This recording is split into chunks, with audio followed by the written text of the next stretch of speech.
شان حبیب الرحمن صلی اللہ علیہ وآلہ وسلم کی قسط نمبر 75 آج شروع کی جائے گی۔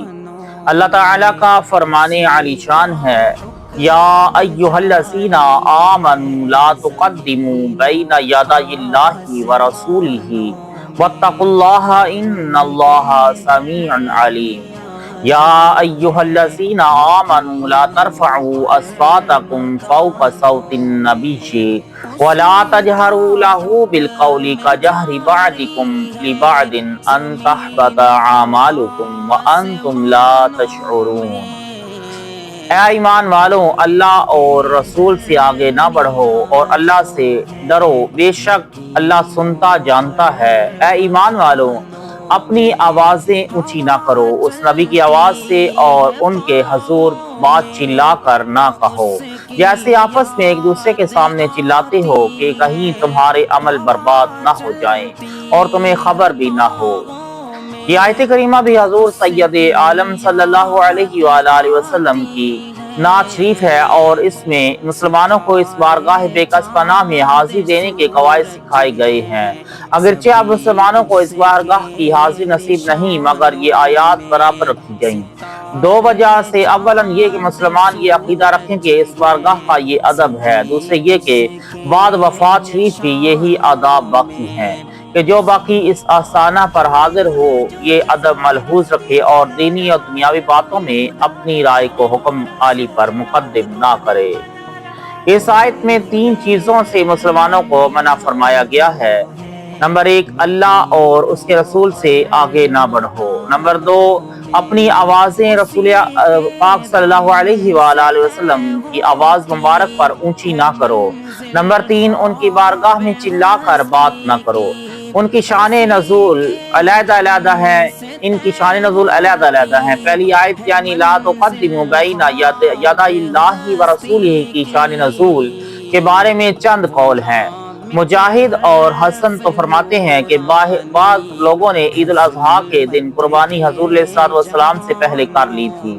اس سے منع فرما دیا گیا کہ ہمارے محبوب علیہ السلام سے آگے نہ بڑھو۔ حضرت عائشہ صدیقہ رضی اللہ تعالیٰ عنہ کا قول ہے کہ بعض لوگ رمضان سے پہلے شک کے دن روزہ رکھ لیا کرتے تھے، اس سے منع فرما دیا گیا۔ اگر 29 شعبان کو چاند نظر نہ آئے غبار وغیرہ کی وجہ سے اور شک ہو کہ چاند ہوا یا نہیں تو اس کی صبح کو روزہ رکھنا عام مسلمانوں کو منع ہے۔ حضرت قتادہ کا قول ہے کہ بعض کہا کرتے تھے کہ کاش ایسی آیت اتری ایسے احکام آ جاتے، اس کی ممانعت کے لیے یہ آیت آئی۔ حضرت حسن سے روایت ہے کہ بعض باہر سے آنے والے لوگ حضور علیہ السلام سے سوالات بہت کیا کرتے تھے، اس سے روکنے کے لیے یہ آیت آئی۔ شان نزول کچھ بھی ہو مگر یہ حکم سب کو عام ہے، یعنی کسی بات میں کسی کام میں حضور علیہ السلام سے آگے ہونا منع ہے۔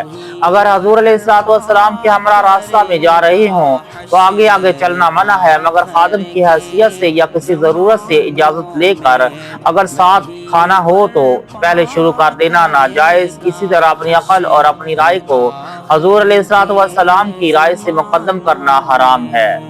مشکات باب ما علی المأمورین میں ہے کہ مرض وفات میں حضور علیہ السلام نے صدیق اکبر رضی اللہ تعالیٰ عنہ کو امامت فرمانے کا حکم دیا۔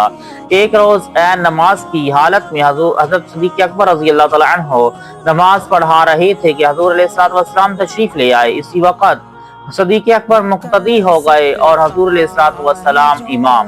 اس سے یہ بھی معلوم ہوا کہ حضور صلی اللہ علیہ وآلہ وسلم کی موجودگی میں کسی کو بھی امام ہونے کا اختیار نہیں، اور اگر درمیان میں حضور صلی اللہ علیہ وآلہ وسلم تشریف لے آئیں تو پہلے امام کی امامت منسوخ ہو جاتی ہے، کیونکہ یہ بھی حضور علیہ السلام سے آگے بڑھنے میں داخل ہے۔ ہاں، اگر حضور صلی اللہ علیہ وآلہ وسلم ہی اجازت دے دیں کہ تم امام بنے رہو تو اب حضور صلی اللہ علیہ وآلہ وسلم کی اجازت سے امام رہنا جائز ہوا، جیسا کہ عبد الرحمن ابن عوف پر گزرا۔ دوسرے یہ بھی معلوم ہوا کہ عین نماز کی حالت میں حضور صلی اللہ علیہ وآلہ وسلم کا خیال کرنا اور ان کا ادب کرنا نماز کو فاسد نہیں کرتا بلکہ کامل تر بناتا ہے۔ لطف یہ ہے کہ اس آیت میں اللہ رسول کا ذکر ہے اور کہ اللہ اور رسول کے آگے نہ بڑھو، حالانکہ رب تعالیٰ سے آگے ہونا غیر ممکن ہے کہ وہ نہ زمانہ میں ہے نہ کسی مکان میں، اور آگے ہونا یا زمانہ میں ہوتا ہے یا جگہ میں۔ معلوم ہوا کہ آیت کا مقصد یہ ہے کہ رسول اللہ سے آگے نہ ہو، اس کی بے ادبی دراصل رب تعالیٰ کی بے ادبی ہے۔ جو ہو مردود اس در کا، وہ مردود خدا ٹھہرے۔ اس سے روح البیان نے ثابت کیا کہ مشائخ اور علماء اور مرشد کے آگے آگے چلنا کلام میں ان سے آگے رہنا محرومی کا باعث ہے۔ حضرت ابو درداء رضی اللہ تعالیٰ عنہ فرماتے ہیں کہ میں ایک بار صدیق اکبر رضی اللہ تعالیٰ عنہ کے آگے چل رہا تھا۔ حضور علیہ الصلوۃ والسلام نے دیکھا تو فرمایا کہ اے ابو درداء، کیا تم اس کے آگے چلتے ہو جو تم سے بلکہ ساری دنیا سے افضل ہے؟ دوسرا حکم ہوا لا ترفعوا اصواتکم فوق صوت النبی، اپنی آوازوں کو نبی علیہ الصلوۃ والسلام کی آواز پر اونچا نہ کرو۔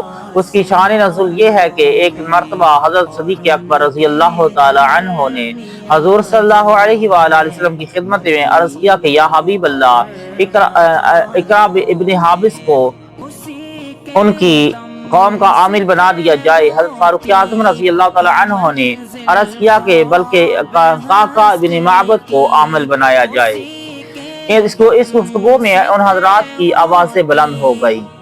تب یہ آیت نازل ہوئی۔ پھر تو ان دونوں حضرات کا یہ حال تھا کہ اس قدر آہستہ کلام عرض کرتے تھے کہ حضور اقدس صلی اللہ علیہ وآلہ وسلم چند بار دریافت فرماتے تھے کہ کیا کہتے ہو۔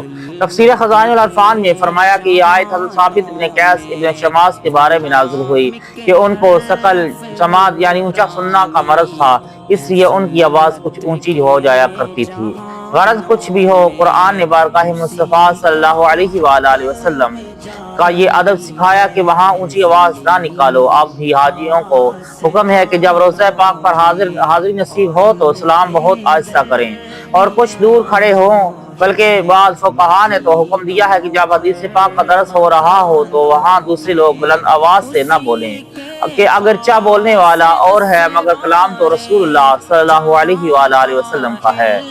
تیسرا حکم ہے کہ لا تجہروا لہ بالقول، یعنی ان کے حضور میں ایسے کلام نہ کرو جس طرح کے ایک دوسرے سے کرتے ہو۔ اس سے معلوم ہوا کہ حضور علیہ الصلوۃ والسلام کو نام پاک کے لے کر یا بشر کہہ کر یا بھائی یا باوا یا چچا کہہ کر پکارنا حرام ہے۔ حضرت عباس رشتہ میں حضور علیہ الصلوۃ والسلام کے چچا ہیں، اور حضرت عائشہ صدیقہ رضی اللہ تعالی عنہا زوجہ حضرت صدیق فاروق خسر، مگر یہ حضرات جب بھی روایت کرتے ہیں تو یہ نہیں فرماتے کہ میرے بھتیجے یا میرے داماد یا میرے شوہر نے یہ فرمایا، بلکہ رسول اللہ صلی اللہ علیہ وآلہ وسلم نے فرمایا۔ اس کی تحقیق ہم انما انا بشر مثلکم میں پیچھے کر چکے۔ غرض یہ آیت کریمہ نعت مصطفیٰ صلی اللہ علیہ وآلہ وسلم ہے۔ اللہ تعالی ہم سب کو نبی کریم صلی اللہ علیہ وآلہ وسلم کا ادب و احترام کرنے کی توفیق عطا فرمائے، اور نبی کریم صلی اللہ علیہ وآلہ وسلم کے بتائے ہوئے راستوں پر چلنے کی توفیق عطا فرمائے۔ آمین یا رب العالمین۔